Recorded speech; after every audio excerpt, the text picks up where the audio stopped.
किनारा में बोले कोई लड़िया पनिया मारे शोर तनिका धीरे धीरे बोल। नदी किनारा में बोले कोई लड़िया पनिया मारे शोर तनिका धीरे धीरे बोल। बेचे छे भौजी अपन बहिनिया कोई नहीं लै छै मोल तनिका धीरे धीरे बोल। ओकर गाल गोले गोल तनिका धीरे धीरे बोल। ओकर गाल गोले गोल तनिका धीरे धीरे बोल।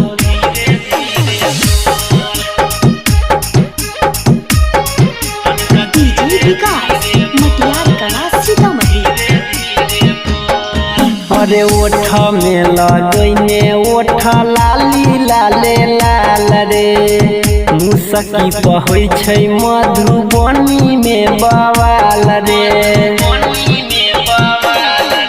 रे ओठ में लगैने ओठ लाली लाले लाल रे मुसकी बहै छै मधुबनी में बवाल रे।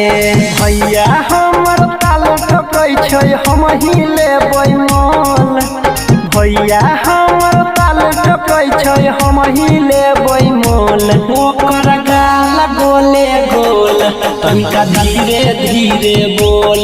ओकर गाल गोले गोल तनिका धीरे धीरे बोल।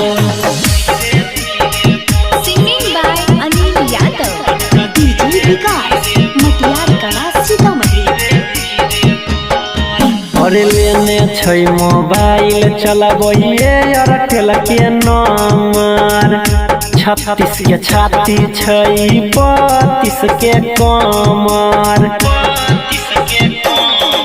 अरे लेने छै मोबाइल चलबैये एयरटेल के नंबर 36 के छाती छै 32 के कमर। परवीन देवेंद्र अनिल रूपेश के कहै बकलोल।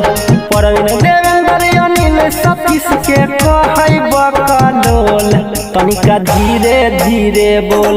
ओकर गाल गोले गोल तनिका धीरे धीरे बोल। ओकर गाल गोले गोल तनिका धीरे धीरे बोल।